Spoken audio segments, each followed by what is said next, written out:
He lifts his hands, veils fall. Oh, flowers, bells, with bells acquiring. Yes, indeed, the Quaker librarian said. A most instructive discussion. Mr. Mulligan, I'll be bound, has his theory, too, of the play and of Shakespeare. All sides of life should be represented.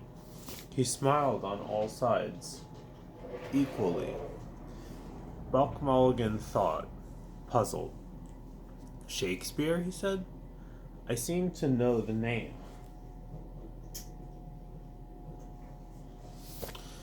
A flying sunny smile rayed his loose features. To be sure, he said, remembering brightly, the chap that writes like Singe. I'm gonna have to look that up. Singe.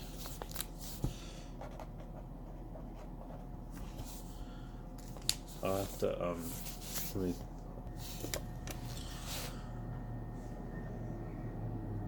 Mr. Best turned him.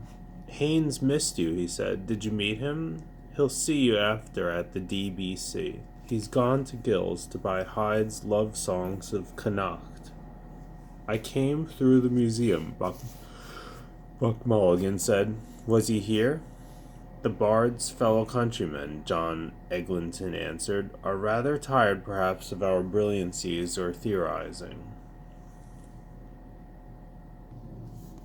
He's an Irish playwright, that's what I figured. Most of the time, some of these people turn out to be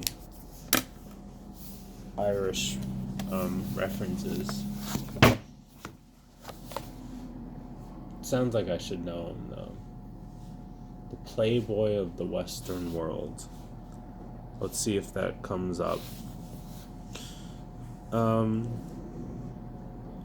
I hear that an actress played Hamlet for the 408th time last night in Dublin. Vining held that the prince was a woman. Has no one made him out to be an Irishman? Judge Barton, I believe, is searching for some clues. He swears His Highness, not His Lordship, by St. Patrick. Most brilliant of all is that story of Wilde's, Mr. Best said, lifting his brilliant notebook. The Portrait of W.H., where he proves that the sonnets were written by Willie Hughes, a man all hues. For Willie Hughes, is it not? The Quaker librarian asked.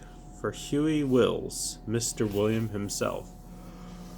W.H., who am I? I mean, for William Hughes, Mr. Best said, amending his gloss easily. Of course, it's all paradox, don't you know? Hughes, and Hughes, and Hughes, the color. But it's so typical the way he works it out. It's the very essence of Wilde, don't you know? The light touch. His glance touched their faces lightly as he smiled. A blonde ephebe. That's an interesting word. Ephebe. Tame essence of Wilde. You're darned witty. 3 dams of Uskbow you drank with Dan Deasy's ducats. How much did I spend? Oh, a few shillings. For a plump of pressman. Humor wet and dry. Wit. You would give your 5 wits for youth's proud livery. He pranks in. Lineaments of gratified desire. There be many mo. Take her for me. In pairing time. Jove, a cool retime send them. Yeah, turtle dove her. So Uskbow.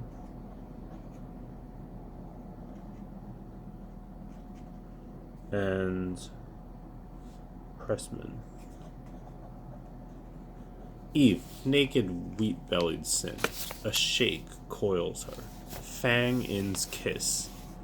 Do you think it is only a paradox? The Quaker librarian was asking.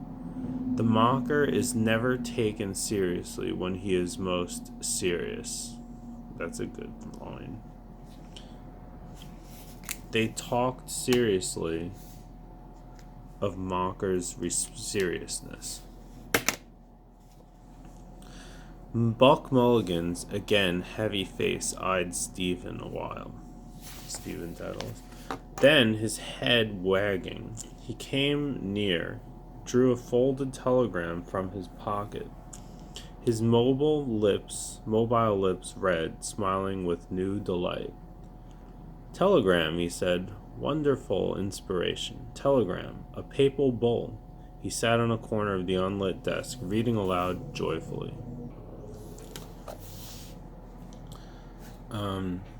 The sentimentalist is he who would enjoy without incurring the immense DCB-lership for a thing done. Signed, Daedalus. Did you launch it from? Where did you launch it from? The Kips? No. College Green. Have you drunk the £4? The aunt is going to call on your unsubstantial father. Telegram. Malachi Mulligan. The ship. Lower Abbey Street. Oh, you peerless mummer. Oh, you priestified kinchite. Joyfully, he thrust message and envelope into a pocket, but Keen's in querulous brogue. It's what I'm telling you, Mr. Honey. It's queer and sick we were. Haynes and myself, the time himself, brought it in. 'Twas murmur we did, for a gallus potion would rouse a friar, I'm thinking, and he limp with leching. And we 1 hour and 2 hours and 3 hours in Connery's sitting civil waiting for pints apiece. He wailed, and we to be there, Mavrone, and you to be unbeknownst, sending us your conglomerations the way we to have our tongues out a yard long, like the drouthy clerics do be fainting for a pussful. Stephen laughed. Quickly, warningfully, Buck Mulligan bent down. The tramper Singe is looking for you, he said, to murder you. He heard you pissed on his hall door in Glasstool. He's out in Pampooties to murder you. Me, Stephen exclaimed, that was your contribution to literature. Buck Mulligan gleefully bent back, laughing to the dark eavesdropping ceiling. Murder you, he laughed, harsh gargoyle face that warred against me over our mess of hash of lights in Rue Saint-Andre des Arts. In words of words, 4 words, palabras. Oisin with Patrick. Found man he met in Clamart Woods, brandishing a wine bottle. Cest vendedry saint, murthering Irish. His image wandering, he met. I met a fool i' the forest. Mr. Leicester, an attendant, said from the door ajar, in which everyone can find his own. So, Mr. Justice Madden, in his Diary of Master Silence, has found the hunting terms. Yes? What is it? There's a gentleman here, sir, the attendant said, coming forward and offering a card. From the Freeman. He wants to see the files of the Kilkenny People for last year. Certainly. Is the gentleman? He took the eager card, glanced, not saw, laid down, Unglanced, looked, asked, creaked, asked. Is he? Oh, there. Brisk in a galliard, he was off and out.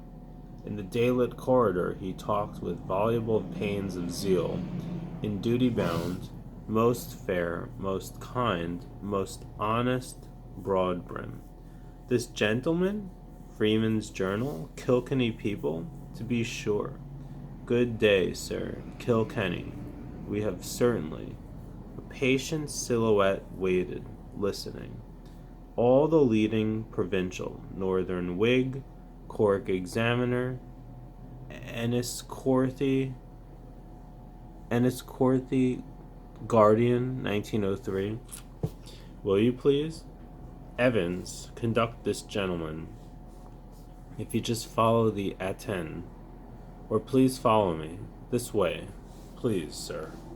Voluble, dutiful. He led the way to all the provincial papers, a bowing dark figure following his hasty heels. The door closed. The Sheeny, Buck Mulligan cried. He jumped up and snatched the card. What's his name? Ikey Moses? Bloom. He rattled on. Jehovah, collector of prepuces, is no more. I found him over in the museum when I went to hail the foam-born Aphrodite, the Greek mouth that has never been twisted in prayer. Every day we must do homage to our life of life, the lips enkindle.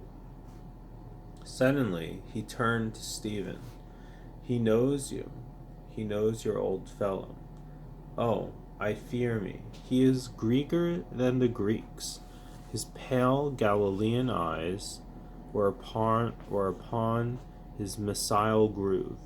Venus Callipyge. Oh, the thunder of those loins. The god pursuing the maiden hid. The maiden hid. We want to hear more, John Eglinton decided with Mr. Best's approval. We begin to be interested in Mr. S. Till now we had thought of her, if at all, as a patient Griselda, a Penelope stay-at-home. Antisthenes, pupil of Gorgias, Stephen said, took the palm of beauty from Kyrios Menelaus's Broadum, Argive Helen, the wooden mare of Troy in whom a score of heroes slept, and handed it to poor Penelope. 20 years he lived in London, and, during part of that time, he drew a salary equal to that of the Lord Chancellor of Ireland. His life was rich. His art, more than the art of feudalism, as Walt Whitman called it, is the art of surfeit. Hot herring pies, green mugs of sack, honey sauces, sugar of roses, marchpane, gooseberried pigeons, Ringo candies. Sir Walter Raleigh, when they arrested him, had 500,000 francs on his back, including a pair of fancy stays. The gombeen woman, Eliza Tudor, had underlinen enough to vie with her if Sheba. 20 years he dallied there between conjugal love and its chaste delights, and scortatory love and its foul pleasures.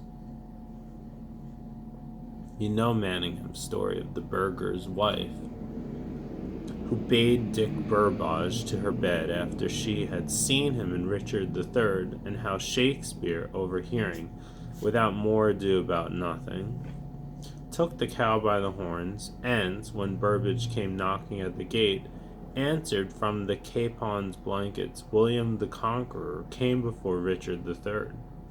And the gay lacken, Mistress Fitton, mount and cry, oh, and his dainty birdseys, Lady Penelope Rich, a clean quality woman, is suited for a player, and the punks of the bankside, a penny a time. Cours la reine, encore 20 sous. Nous ferons des petites coconnières. Minette tu veux. The height of fine society, and Sir William Davenant of Oxford's mother with her cup of canary for every cocknary.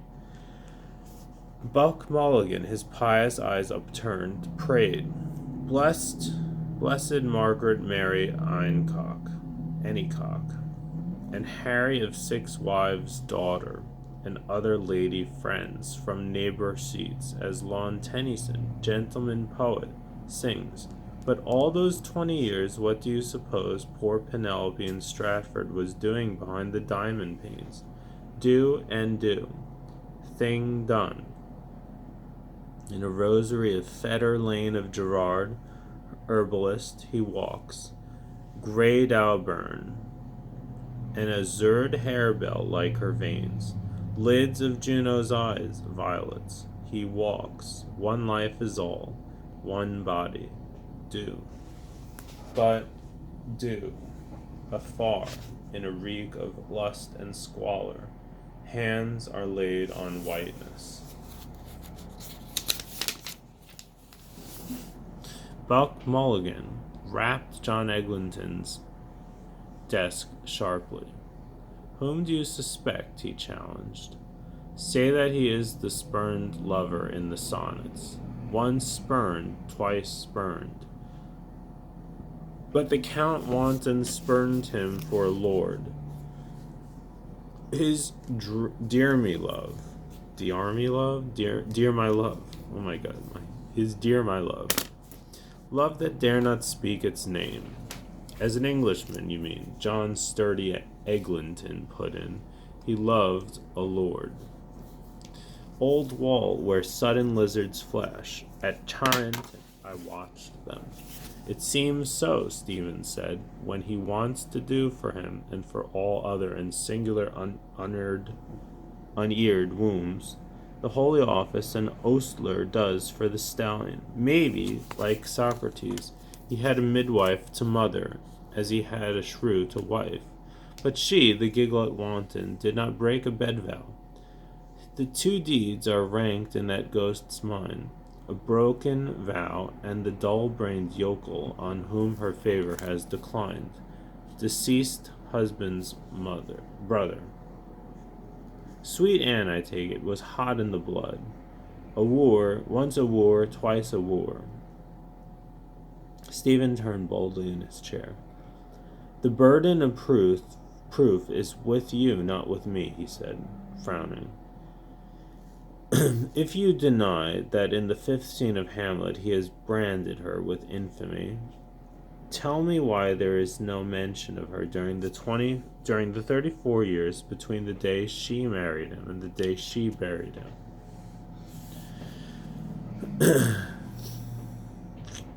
All those women saw their men down and under. Mary, her good man John, Anne, her poor dear Willem, when he went and died on her, raging that he was the first to go. Joan, her 4 brothers, Judith, her husband and all her sons. Susan, her husband too, while Susan's daughter, Elizabeth, to use Granddaddy's words, wed her second, having killed her first. Oh yes, mention there is. In the years when he was living richly in royal London to pay a debt she had to borrow 40 shillings from her father's shepherd. Explain you then. Explain the swan song, too, wherein he has commended her to posterity. He faced their silence. To whom thus Eglinton, you mean the will, that has been explained, I believe, by jurists. She was entitled to her widow's dower at common law. His legal knowledge was great, our judges tell us. Him Satan fleers, mocker, and therefore he left out her name from the first draft, but he did not leave out the presents for his granddaughter, for his daughters, for his sister, for his old cronies in Stratford and in London, and therefore when he was urged, as I believe, to name her, he left her his second best bed. Punct. Left her his second best, left her his best bed, second best, left the bed. Whoa.